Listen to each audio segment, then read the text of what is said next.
নমস্কাৰ বন্ধুসকল, স্বাগতম জনাইছোঁ মোৰ অন্য এটা ভিডিঅ'লৈ। আৰু মই বৰ্তমান উপস্থিত আছোঁ গহপুৰত, আৰু মই গৈ আছোঁ লখিমপুৰৰ পৰা গুৱাহাটীৰ দিশে। আৰু মই বৰ্তমান গহপুৰত সোমাইছোঁ ৰাতিপুৱাৰ আহাৰ গ্ৰহণ কৰিবৰ বাবে। আৰু ভিডিঅ' বনোৱাৰ বিশেষ কোনো ধৰণৰ প্লেন নাছিল যদিও ইমান এটা ধুনীয়া পৰিৱেশ আৰু ইমান এটা ধুনীয়া যাত্ৰা আপোনালোকৰ কাৰণে আগবঢ়াই দিওঁ বুলি মই মোৰ ভিডিঅ'টো আৰম্ভ কৰিবলৈ ওলাইছোঁ। আৰু এইখন হৈছে মোৰ বসন্তী। ৰ'ব, আগতে বেগৰ ফিটাডাল ঠিক কৰি লওঁ। এইখন হৈছে মোৰ বসন্তী, আৰু এইখন লোৱাৰে পাছৰ পৰা কোনো ধৰণৰ দীঘলীয়া যাত্ৰা কৰাই হোৱা নাই।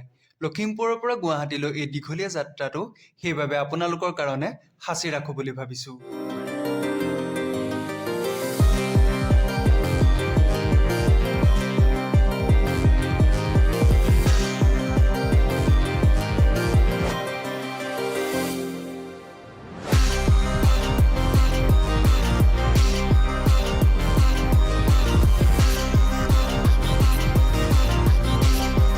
বন্ধুসকল, বহু দীঘলীয়া যাত্ৰাৰ পিছত বৰ্তমান মই উপস্থিত আছোঁ কলীয়া ভোমোৰা দলঙৰ এইটো পাৰে, আৰু এইখিনিতে হ'ল এটা ঘটনাটো আপোনালোকে নিজেই চাই লওক।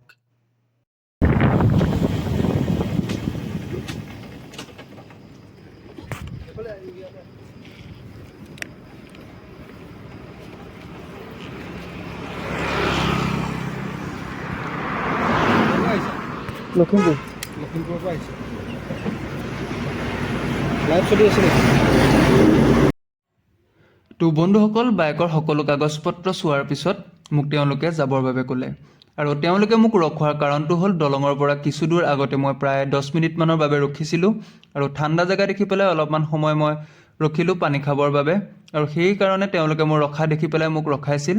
আৰু একো নাই, ব'লক বন্ধুসকল, আমি আমাৰ যাত্ৰাটো পুনৰ আৰম্ভ কৰোঁ আৰু ধুনীয়া ধুনীয়া জেগাসমূহ আপোনালোকক দেখাবৰ বাবে চেষ্টা কৰোঁ।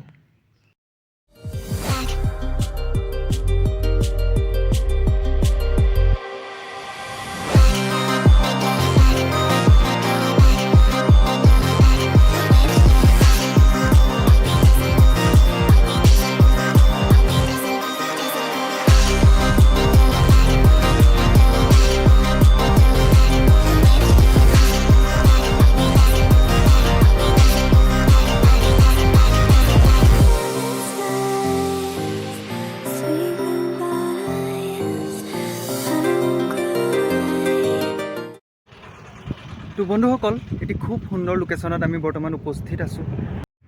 তেজপুৰ কলীয়া ভোমোৰা দলঙৰ পাৰ হৈ এটা সুন্দৰ লোকেশ্যন আপোনালোকক দেখুৱাবৰ বাবে চেষ্টা কৰিছোঁ। চাওকচোন কেনেকুৱা লাগে।